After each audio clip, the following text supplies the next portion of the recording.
और एक सबसे बड़ा रीजन पुण्यात्माओं, बहुत गहरा टॉपिक है, हमने इस पे विचार करना पड़ेगा।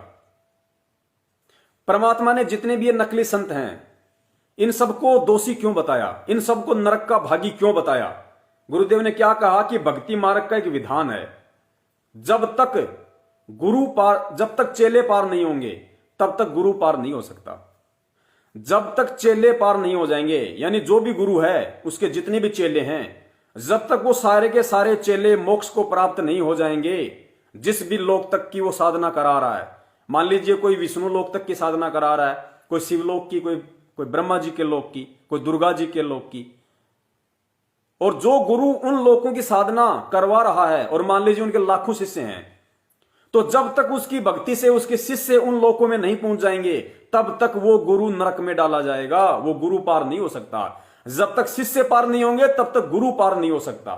इसलिए परमात्मा उन संतों को कहते हैं कि तुम घोर नरक के भागी बन रहे हो, तुम परमात्मा के दोषी बन रहे हो, युगों युगों तक तुम घोर नरक में डाले जाओगे। और आज गुरु जी क्या कह रहे हैं? आज गुरु जी भी गुरु, और गुरु जी भी सतलोक की भक्ति करवा रहे, जिस प्रकार वो विष्णु लोक की भक्ति करवा रहे, वो भी गुरु रूप में जो विष्णु लोक की भक्ति करवा रहा है, और अपने गुरु जी भी गुरु रूप में वे भी सतलोक की भक्ति करवा रहे। और गुरु जी ने अपने मुख कमल से क्या कहा पुण्यात्माओं, कि पुण्यात्माओं ये बिचली पीढ़ी का समय है, इस समय अगर लाखों करोड़ों जीव पार होंगे तो लाखों करोड़ों जीव भक्ति से फिसलेंगे भी। कोई भी सत्संग सुन लेना आप परमात्मा का, कि पुण्यात्मा अगर करोड़ों जीव सतलोक जाएंगे तो करोड़ों जीव मेरे से नाम लेके भक्ति से विमुख भी हो जाएंगे, फिर परमात्मा उनको कभी संभालेगा, सतयुग में उनको जन्म देगा। जो इस समय फिसल जाएंगे, तो फिसल गए मतलब वो पार नहीं हुए, और जब चेले पार नहीं हुए तो फिर संत रामपाल जी महाराज जी कहां से पार हो जाएंगे? अगर सामान्य प्राणी है तो, अगर आपको लगता है कि वो माता के गर्भ से जन्म लेके आए, जेर में लिपट के आए, आप और हमारे जैसे हैं, जैसा आपने जन्मदिन मना दिया, आपने तो मानुष साबित कर दिया, तो मानुष यदि आपने संत रामपाल जी महाराज जी को मान लिया, इस काल लोक का प्राणी मान लिया अपने जैसा, तो गुरु जी का खुद का विधान कह रहा है कि जब तक चेले पार नहीं होंगे तब तक गुरु कहां से पार हो जाएगा? तो परमात्मा ने संत रामपाल जी महाराज जी को उस झंझट में पड़ने ही नहीं दिया।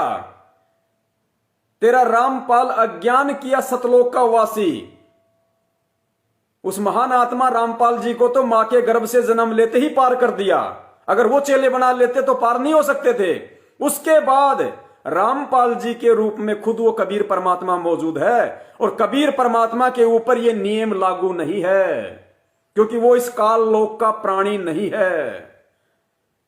पुण्यात्मा, इस काल लोक में जितने भी जो कर्म है वो केवल जीव के ऊपर लागू है, पीव के ऊपर लागू नहीं है। यहां का ऐसा विधान है, यहां केवल मानव शरीरधारी प्राणी के ऊपर ही कर्म लागू है, यहां तो जानवर पे कर्म लागू नहीं है, और भगवान पे कहां से कर्म लागू हो जाएंगे? आज अगर दो बैल आपस में झगड़ा कर रहे हैं और अगर कोई आदमी बीच में आ गया और उसके पेट में सींग घुसा दिए, तो क्या उस सांड के ऊपर मुकदमा चलता है? क्या पुलिस पकड़ के थाने में ले जाती है, जेल में बंद करती है? जज उस सांड को सजा सुनाता है कि इसको उम्र कैद दो, आजीवन? सुना तुमने कभी? तो जब इस काल के लोक में एक जानवर के ऊपर कर्म लागू नहीं है, तो सोचो उस पूर्ण परमात्मा पे कहां से कर्म लागू हो जाएगा? तो पूर्ण परमात्मा जब गुरु रूप में आता है तो चाहे कितने पार हो, कितने फिसलें, पार हो गए उनका भला, फिसल गए उनकी अपनी किस्मत। परमात्मा पे उन फिसले हुओं का दोष लागू नहीं होता है। तो आज इस धरती पे कबीर परमात्मा मौजूद हैं स्वयं, और हमारा सौभाग्य है कि डायरेक्ट हम कबीर परमेश्वर की शरण में हैं। आगे सत्संग में देखिए, परमात्मा बिल्कुल खुल के कह रहे हैं, मालिक ने स्पष्ट कर दिया कि परमात्मा की जानकारी जीव नहीं दे सकता। परमात्मा की जानकारी जीव नहीं दे सकता। जीव कौन होता है? आप और हमारे जैसा इंसान, जो मां के गर्भ से जेर में लिपट के आया हो, जिसका जन्म योनि द्वार से हुआ हो, उसको कहते हैं जीव, जिसकी कोई औकात नहीं होती है। तो आज हमें परमात्मा की जानकारी कौन दे रहा है? सतगुरु रामपाल जी महाराज जी। अब यहां गुरु जी क्या कह रहे हैं खुद ही, कि परमात्मा की जानकारी जीव नहीं दे सकता। तो पुण्यात्मा विचार करना पड़ेगा, फिर गुरु जी जीव हैं या पीव हैं? हम किसको अपना इष्ट मान रहे हैं और किसको अपना गुरु मान के गलती कर रहे हैं। वो इष्ट स्वयं हमारे गुरु रूप में है। सुनिए कि परमात्मा की जानकारी जीव नहीं दे सकता।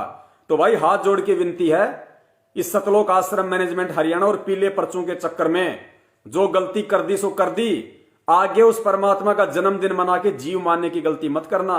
एक बार तो मालिक दयालु है, हो सकता है माफ कर दे, बार बार की गलती माफ नहीं करेगा, क्योंकि जानबूझ के फिर आपकी गलतियां होंगी। अब प्रसंग चल रहा है कि वो महात्मा तो बहुत मुश्किल से मिलेगा जो ये बताने वाला हो कि वासुदेव ही सब कुछ है। हमने गलती से अज्ञानी गुरुओं के कारण श्री कृष्ण जी को वासुदेव समझ लिया। वासुदेव का अर्थ होता है जिसका वास, जिसकी प्रभुता, जिसका कंट्रोल सबके ऊपर हो। तो ब्रह्मा जी, विष्णु जी, शिव जी ये केवल एक ब्रह्मांड में एक विभाग के साहब हैं, मालिक है। ये वासुदेव नहीं है, सबके ऊपर मालिक नहीं है। इसी प्रकार इनके पिता ब्रह्म ये 21 ब्रह्मांड के स्वामी हैं। ये वासुदेव नहीं है, सबके मालिक नहीं है। इससे अलग है एक अक्षर पुरुष जिसको पर ब्रह्म भी बोला है। वो 7 संग ब्रह्मांड का स्वामी है, वो कुल का मालिक नहीं है। इसके बाद गीता अध्याय नंबर 15 के श्लोक नंबर 16 और 17 में 3 पुरुष हैं, सर पुरुष, अक्षर पुरुष। इनकी तो स्थिति आपको बता दी। और 17वें श्लोक में कहा कि उत्तम पुरुष है तो अन्य है। इन सर पुरुष और अक्षर पुरुष से जो श्रेष्ठ परमात्मा है, पुरुष माने प्रभु स्वामी, वो तो इन दोनों से अन्य है। और वही तीनों लोकों में प्रवेश करके सबका धारण पोषण करता है। और वो वास्तव में अविनाशी परमात्मा है। तो वो तीसरे नंबर का जो है वो है वासुदेव। तो यहां गीता ज्ञानदाता 7वें अध्याय के 19वें श्लोक में कह रहा है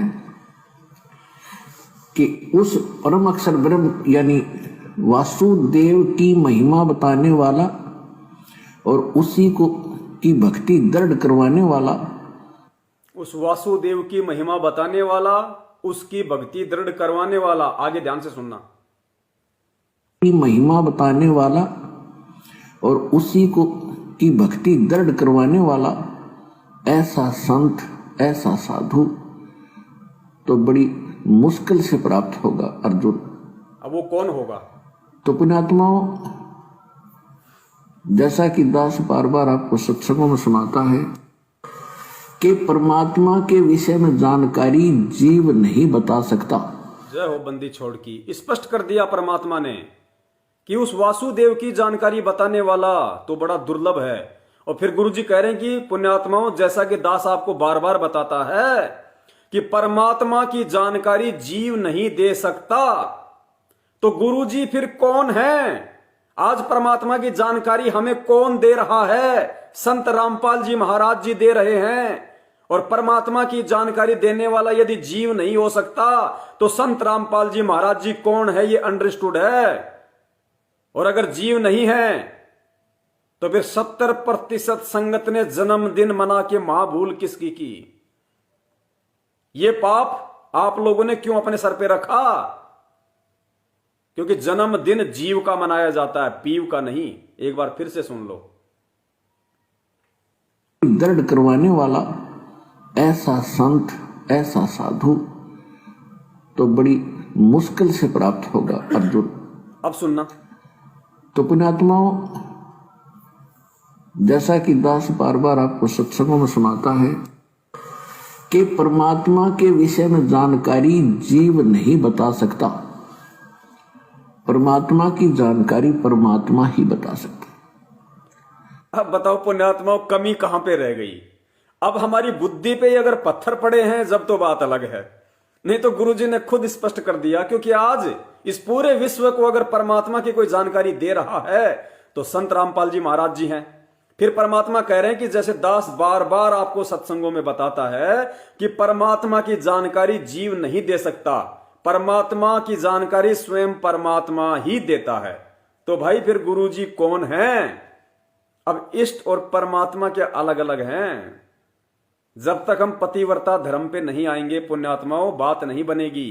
सुन लो परमेश्वर कितना स्पष्ट कह रहे हैं दोबारा। अर्जुन, तो पुण्यात्माओं,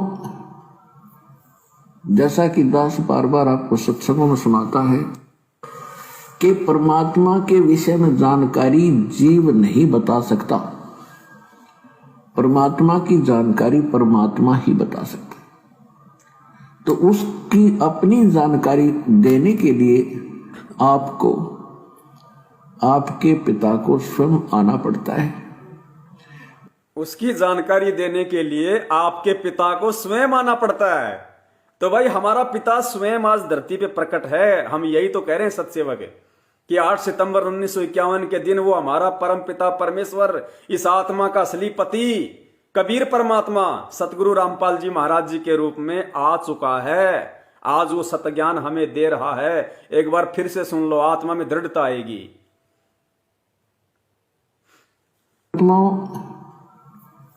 जैसा कि दास बार बार आपको सत्संगों में सुनाता है कि परमात्मा के विषय में जानकारी जीव नहीं बता सकता, परमात्मा की जानकारी परमात्मा ही बता सकता। तो उसकी अपनी जानकारी देने के लिए आपको आपके पिता को स्वयं आना पड़ता है। वो आपका पिता है, हम सबका मालिक है। और देखो फिर गुरुजी बात घुमा गए कि वो आपका पिता है, हम सबका मालिक है, फिर अपने ऊपर घुमा गए। तो ये संकेत किया परमात्मा ने और फिर अपने ऊपर नहीं लिया, फिर कह दिया कि वो कबीर परमात्मा है।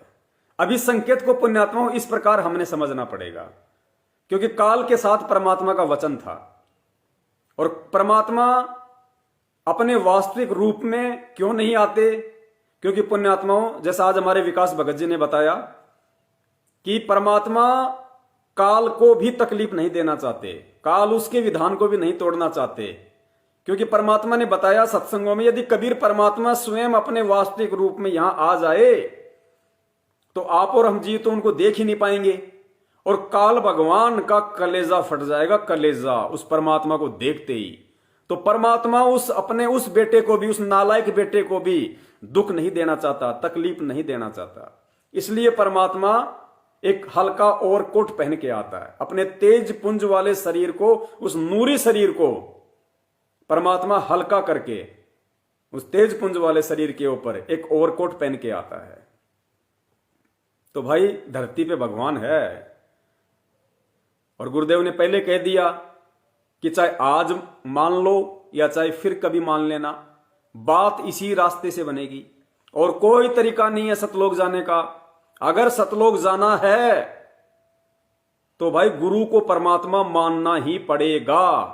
भले आप सतयुग में मान लो, चाहे द्वापर में मान लो, चाहे त्रेता में मान लो, चाहे कलयुग की प्रथम पीढ़ी में मान लो, चाहे आज इस पीढ़ी में मान लो, सतलोक जाने का एक ही विधान है। जो नियम गुरुदेव ने बता दिए, हर समय वो नियम रहते हैं परमात्मा के। और गुरु को जब तक हम परमात्मा नहीं मानेंगे तब तक हमारा यहां से छुटकारा नहीं हो सकता। आज मौका है, अगर बात समझ में आ जाए तो। तन मन शीस ईस अपने पे, तन मन शीस ईस अपने पे, पहले में चोट चढ़ावे जब कोई राम भक्त गत पावे हो जी, जब कोई राम भक्त गत पावे हो जी।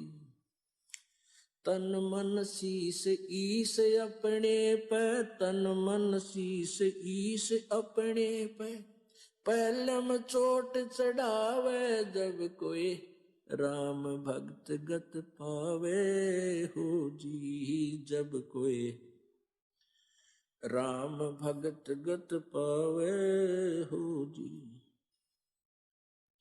भाई सतगुरु तिलक अजप्पा माला, युक्त जटा रखवावे।